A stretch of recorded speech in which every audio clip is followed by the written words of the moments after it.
우리 다 같이 찬송가 115장 우리 찬송 드립니다.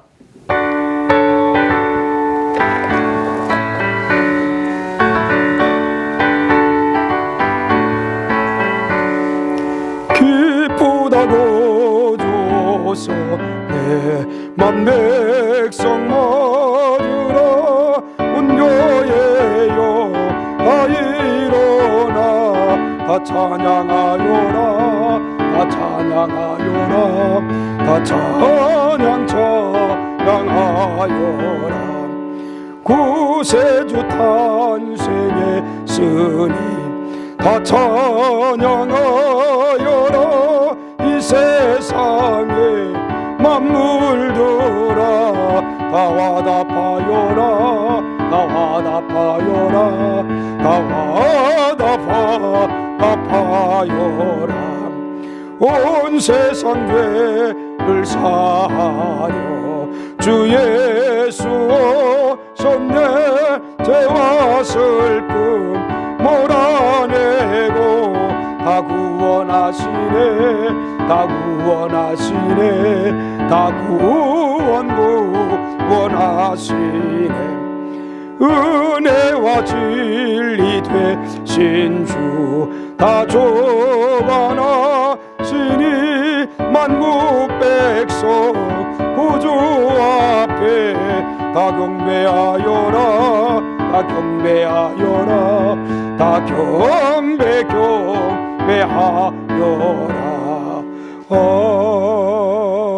아멘. 우리 하나님 말씀 마태복음 1장 18절 말씀부터 25절까지 말씀 보겠습니다. 마태복음 1장 18절입니다. 예수 그리스도의 나심은 이러하니라 그의 어머니 마리아가 요셉과 약혼하고 동거하기 전에 성령으로 잉태된 것을 나타났더니 그의 남편 요셉은 의로운 사람이라 그를 드러내지 아니하고 가만히 끊고자 하여 이 일을 생각할 때에 주의 사자가 현몽하여 이르되 다윗의 자손 요셉아 내 아내 마리아 데려오기를 무서워하지 말라 그에게 잉태된 자는 성령으로 된 것이라 아들을 낳으리니 이름을 예수라 하라 이는 그가 자기 백성을 그들의 죄에서 구원할 자이심이라 하시니 이 모든 일이 된 것은 주께서 선지자로 하신 말씀을 이루려 하심이니 이르시되 보라 처녀가 잉태하여 아들을 낳을 것이요 그의 이름은 임마누엘이라 하리라 하셨으니 이를 번역한즉 하나님이 우리와 함께 계시다 함이라. 요셉이 잠에서 깨어 일어나 주의 사자의 본부대로 행하여 그의 아내를 데려왔으나 아들을 낳기까지 동침하지 아니하더니 낳음의 이름을 예수라 하니라. 아멘. 우리 기도하겠습니다.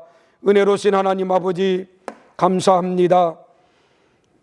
오늘 또 주님의 전에서 아름답게 예배드려야 되는데 하나님 예배드리지 못하고 가정에서 이 시간 함께 예배를 드립니다. 예배드리는 가정마다 하나님 살아있는 교회가 되게 하여 주시옵고 하나님의 놀라우신 은혜와 능력이 넘치는 예배가 되게 하여 주옵소서. 우리 귀한 성도들 이 시간 예배 드릴 때 영과 진리로 예배 드릴 수 있도록 축복하여 주옵소서. 이 시간 또 말씀 듣기를 원합니다. 하나님 말씀 속에 내게 주시는 내마의 말씀을 붙들게 하여 주시옵소서. 예수님의 이름으로 간절히 기도하였나이다. 아멘. 할렐루야. 오늘 또 가정에서 예배드리는 우리 사랑하는 성도들 가정 위에 하나님의 큰 축복이 넘치기를 주의 이름으로 간절히 축원합니다. 이번 주간에는 우리 모두에게 소망과 구원을 주시고 영원한 생명을 주시기 위해서 이 땅에 오신 아기 예수님의 생일 성탄절입니다. 12월 한 달 동안 성탄을 준비한 사람들에 관해서 우리가 생각해 보았습니다. 12월 첫째 주일은 시몬, 둘째 주일은 안나, 지난 주일은 동방박사들에 관해서 우리가 말씀을 생각했고요. 오늘은 성탄을 준비한 요셉을 한번 생각해 보려고 합니다.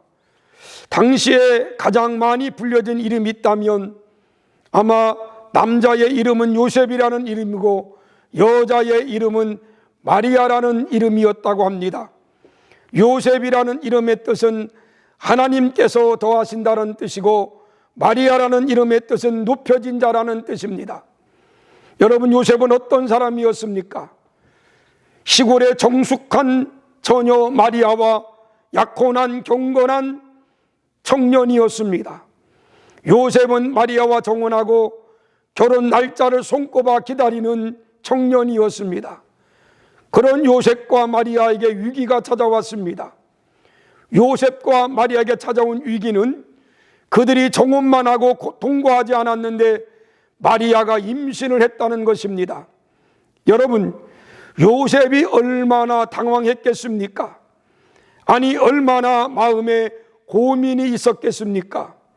바로 그때 천사가 꿈에 나타나서 요셉에게 세 가지를 당부합니다. 하나는 20절에 보니까 마리아 데리고 오기를 무서워하지 말라라고 말합니다. 그리고 또 하나는 20절 하반절에 보니까 마리아의 잉태는 성령으로 되었다라고 말합니다. 그리고 세 번째 21절에 보면 아들을 낳을 것인데 그 이름을 예수라 하라는 것입니다. 아니, 이게 무슨 소리입니까? 요셉과 마리아는 정혼만 했는데 정혼한 여인이 임신을 했는데 아이를 낳으면 이름을 예수라고 지으라는 거예요. 여러분, 고대 팔레스틴 지방에서는 13세가 되면 성인식을 하고 난 후에는 정혼할 수 있는 그러한 나이가 된다고 합니다. 당시 여자나 남자는 14세를 기준으로 정혼을 하는데 공식적으로 이 정혼은 결혼을 승낙받는 것입니다. 정혼한 남자와 여자는 1년 정도 지난 후에 서로 결혼할 수가 있습니다. 그런데 정혼만 한 마리아에게 아기가 생겼다는 것은 요셉에게는 아주 심각한 문제였을 것입니다. 마리아가 임신을 했고 요셉은 그 아이가 자신의 아이가 아니라는 사실을 알고 있으니 얼마나 괴로웠겠습니까? 이런 상황이라면 율법에 의하여 여인은 쫓겨나고 심지어 죽음까지 당할 수밖에 없습니다. 그러니 요셉은 더 마음이 괴로웠을 것입니다. 성경에 요셉을 의로운 사람이라고 말합니다. 19절에 보면 요셉은 의로운 사람이라고 성경은 기록하고 있습니다. 여러분, 하나님은 시대마다 사람들을 쓰시는데 어떤 사람을 쓰셨는가 하면 하나님께서는 의로운 사람을 쓰셨습니다. 하나님께 사람을 쓰실 때 기준은 일반 세상의 것과는 많이 다릅니다. 세상 사람들은 뛰어난 사람을 쓰려고 합니다. 그러나 하나님께서는 평범한 사람, 능력 있는 사람보다 약하고 실수가 잦은 사람일지라도 하나님은 의로운 사람을 하나님은 쓰셨다는 것입니다. 오늘 본문에 예수님이 이 땅에 오시는데 이름도 없이 빛도 없이 헌신한 요셉은 의로운 사람이었습니다. 성경에서 하나님이 쓰신 사람들을 보면 모두가 다 의로운 사람들이었습니다. 여러분, 하나님이 쓰신 노아를 한번 생각해 보십시오. 노아는 창세기 7장 1절에 보면 여호와께서 노아에게 이르시되 너와 내 온 집은 방주로 들어가라. 내가 이 세대에 내 앞에서 의로움을 내가 보았다라고 말합니다. 하나님께서는 노아의 의로움을 보셨다라고 말합니다. 그리고 방주를 만들어서 방주에 들어가라고 말씀하셨습니다. 또 하나님께 수많은 사람들 가운데 아브라함을 택하여 사용하신 것을 보면 아브라함의 의로움을 보았다라고 성경은 말합니다. 창세기 15장 6절에 보면 아브라함이 여호와를 믿으니 여호와께서 그의 의로 여기셨다라고 말하고 있습니다. 무슨 말입니까? 하나님께서는 아브라함의 의를 보셨다는 것입니다. 그리고 오늘 본문의 요셉도 의로운 사람이었다라고 말합니다. 19절에 보면 그 남편 요셉은 의로운 사람이라고 말하고 있습니다. 그렇습니다. 하나님이 쓰시는 사람은 의로운 사람입니다. 그러면 의로운 사람의 특징이 있습니다. 의로운 사람의 특징은 무엇입니까? 첫째는 의로운 사람은 순종하는 사람이라는 것입니다. 노아도 순종했습니다. 아브라함도 순종했습니다. 요셉도 순종했습니다. 노아의 순종은 어떤 순종입니까? 하나님께서 노아에게 산 꼭대기에 방주를 지으라고 말합니다. 여러분, 날씨가 좋은데 산 꼭대기에 방주를 짓는다는 거 쉬운 일이 아닙니다. 그러나 노아는 하나님의 말씀을 듣고 말씀대로 순종하여 방주를 짓습니다. 이것이 바로 노아의 순종입니다. 아브라함 어떤 순종을 했습니까? 100세에 난 아들 이삭을 하나님께서 바치라고 말합니다. 그때 아브라함은 100세에 난 아들 이삭을 하나님의 명령대로 하나님께 바치는 순종을 했습니다. 요셉은 약혼만 했는데 임신한 여인을 데리고 살라라는 하나님의 말씀에 순종하여 그 여인을 데리고 왔습니다. 요셉은 나쁜 여자, 죄를 범한 여자라고 마리아를 정죄하지 아니했습니다.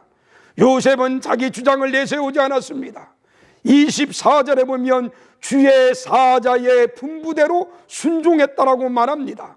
요셉은 내 뜻대로 살지 않고 주 뜻대로 살기로 작정하고 순종했습니다. 이런 사람을 의로운 사람이라고 말합니다. 두 번째 의로운 사람의 특징은 의로운 사람은 사람을 살리는 사람입니다. 의로운 사람은 언제나 사람을 살리는데 선택을 합니다. 노아는 홍수에 수많은 사람들을 살릴 수 있는 그러한 방주를 만들었습니다. 노아는 하나님의 말씀대로 순종하여 그 방주에 들어오는 사람은 누구나 다 살 수 있다라고 노아는 외쳤습니다. 아브라함은 이삭을 하나님께 드렸지만 드림과 동시에 하나님은 이삭을 살려주셨습니다. 요셉의 의인은 마리아를 살렸습니다. 요셉은 마리아를 살리려고 어떻게 했습니까? 오늘 19절에 보니까 드러내지 않고 가만히 끊고자 했다 그랬습니다. 무엇을 드러나지 아니했다는 것입니까? 마리아가 임신했다는 것을 드러내지 아니했다는 것입니다. 요셉은 마리아와 약혼했습니다. 아직 결혼하지 않았습니다. 동침도 하지 않았습니다. 그런데 마리아가 임신한 것을 알았습니다. 당시 율법으로는 처녀가 임신하면 돌로 쳐 죽이게 되어 있습니다. 요셉이 마리아가 임신했다라고 한마디만 하면 마리아는 돌에 맞아 죽게 됩니다. 그러나 요셉은 그러지 않았습니다. 가만히 끊고자요, 다시 말하면 조용히 파혼하기로 결정했다 그 말입니다. 이런 요셉은 마리아를 살렸습니다. 요셉은 이렇게 생각하였는지도 모릅니다. 마리아는 나와 약혼은 하였지만 나보다 더 사랑하는 남자가 있을 것이다. 부모님의 강청으로 억지로 나와 약혼하였지만 사랑하는 남자가 있을지도 모른다. 태 속에 있는 그 아이는 그 남자의 아이일 것이라고 생각했는지도 모릅니다. 그러면서 내가 약혼한 것을 드러내지 않고 살그머니 끊으면 마리아는 살 수 있으며 마리아를 사랑하는 남자는 얼마나 좋을까, 아마 이런 생각을 했는지도 모릅니다. 그래서 요셉은 19절에 보니까 가만히 끊고자 했다라고 말하고 있습니다. 이런 자세가 요셉의 의로운 자세입니다. 그때 전사가 요셉에게 뭐라고 말합니까? 20절에 보니까 다윗의 자손 요셉아, 내 아내 마리아 데려오기를 무서워 말라. 저에게 잉태된 자는 성령으로 된 것이라. 아들을 낳으리니 이름을 예수라 하라. 이는 그가 자기 백성을 저희 죄에서 구원할 자라고 말씀하십니다. 그래서 요셉은 말씀대로 순종하여 마리아를 데리고 왔습니다. 그리고 예수님을 낳기까지 동침하지 아니했다라고 성경은 말합니다. 만일 그때 요셉이 마리아가 임신한 것을 드러냈다면 어떠한 일이 일어났겠습니까? 마리아는 돌에 맞아 죽어야 됩니다. 마리아만 죽는 것이 아니라 예수님도 죽습니다. 요셉의 의는 마리아를 살리고 예수님을 살렸습니다. 요셉이 마리아를 살리고 예수님을 살린 것은 결국 온 인류를 살리는 의로운 일이었습니다. 의로운 자는 이웃을 살립니다. 세 번째 의로운 자의 특징은 남의 허물을 드러내지 않는다는 것입니다. 요셉은 약혼녀 마리아의 임신을 알게 되었을 때 아마도 몹시 당황했을 것입니다. 그러나 요셉은 저를 드러내지 아니했다라고 성경은 말합니다. 여러분, 세상에는 두 종류의 사람들이 있습니다. 하나는 남의 허물을 찾아 뒷조사하여 남의 허물을 들춰내는 그러한 사람이 있습니다. 하나님은 절대로 이런 사람을 쓰지 않습니다. 또 하나는 남의 허물을 덮어주고 감싸주며 그 사람을 위해 기도하고 치료해주는 사람이 있습니다. 이런 사람이 요셉과 같은 사람입니다. 사랑하는 성도 여러분, 탈무드에 보면 이런 말이 있습니다. 헌담은 살인보다 더 위험하다고 말합니다. 살인은 한 사람만 죽이지만 헌담은 그 말을 퍼뜨리는 사람을 죽이고 그 말을 듣는 사람을 죽이고 그 말의 주인공이 되는 사람도 죽인다라는 말입니다. 그래서 헌담은 최소 세 사람을 죽인다는 것입니다. 남의 약점을 들춰내는 것은 아름다운 모습이 아닙니다.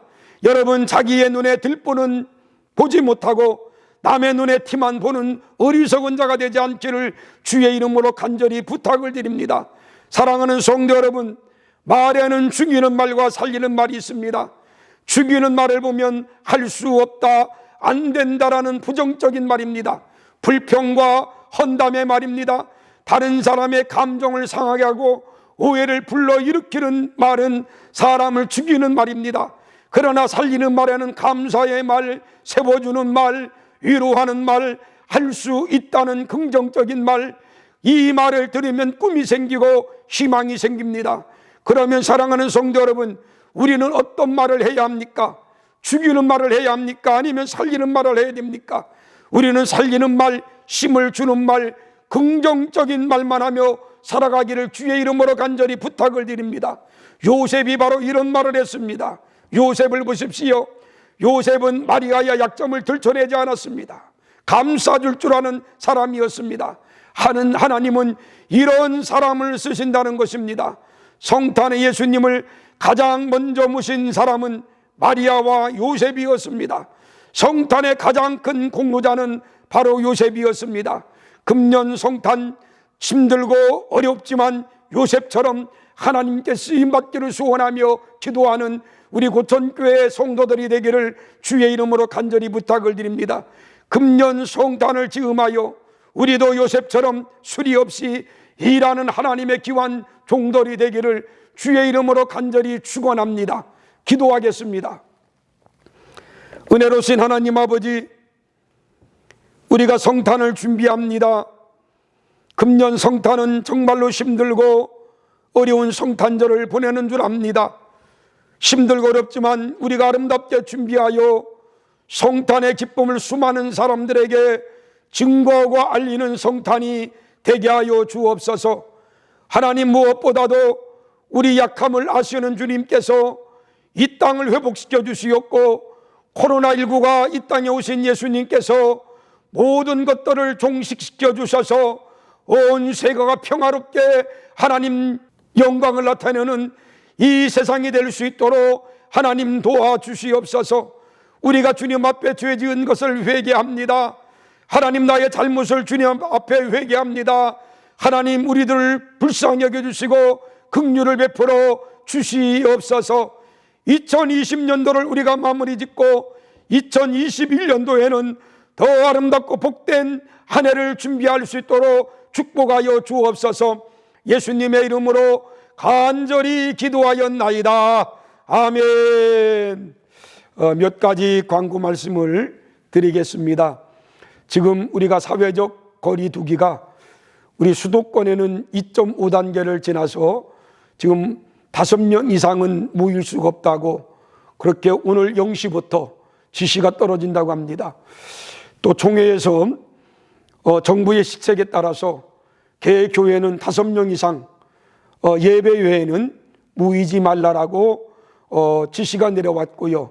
그래서 사무연회나 또 각 지방에도 1월달 이후에 1월달에 사무연회나 지방회를 하라고 지시가 내려왔습니다. 우리 교회도 이번 주일날 정책당회를 하려고 했는데 정책당회는 1월 달로 미루고 1월 중순에 우리가 사무연회 할 수 있도록 그렇게 준비하겠습니다. 여러분들 많이 기도해 주시기 바라고요. 무엇보다 우리가 금년 12월 한 달 동안 사랑의 쌀을 모으는데 여러분들이 교회에 나와 예배드리지 못하기 때문에 사랑의 쌀이 많이 모아지지 못했습니다. 그러나 우리가 이 어려울 때에 더 이웃을 사랑하는 마음을 가지고 우리가 사랑의 쌀에 여러분들 동참해 주시기 바랍니다. 교회 주일 온라인 계좌로 보내든가 아니면 사랑의 쌀 계좌가 따로 있습니다. 여러분 교회 홈페이지를 통해서 우리가 꼭 사랑의 쌀 꼭 같이 동참할 수 있도록 그렇게 해주시면 고맙겠습니다. 또 내일 모레 우리가 성탄절 예배를 드립니다. 정말로 어려운 가운데 아마 예수님이 이 땅에 오신 이후로 가장 어려운 성탄절 예배가 되지 않을까. 전 세계가 이렇게 어렵게 성탄절을 맞이한 것은 처음일 겁니다. 그렇지만 우리가 성탄절 이 땅에 오신 예수님의 생일 축하하는 마음으로 하나님께 영광 돌릴 수 있도록 그렇게 해주시기 바랍니다. 성탄절 예배는 성탄절날 11시에 교회에서 예배를 드립니다. 여러분들 가정에서도 꼭 예배를 실시간으로 드려주시기 바라고요. 우리가 성탄절에 이웃을 사랑하는 마음으로 꼭 성탄 헌금도 꼭 내주시면 고맙겠습니다. 기도할 때마다 우리가 이웃을 위해서 특별히 우리 코로나19가 속히 종식되도록 여러분들 기도해 주시면 고맙겠습니다. 우리 주님 가르친 기도로 예배를 마치겠습니다. 하늘에 계신 우리 아버지여, 이름이 거룩히 여김을 받으시오며 나라에 임하옵시며 뜻이 하늘에서 이룬 것 같이 땅에서도 이루어지이다. 오늘날 우리에게 일용할 양식을 주옵시고 우리가 우리에게 죄 지은 자를 사하여 준 것 같이 우리의 죄를 사하여 주옵시고 우리를 시험에 들게 하지 마옵시고 다만 악에서 구하옵소서. 대개 나라와 권세와 영광이 아버지께 영원히 있사옵나이다. 아멘. 아멘.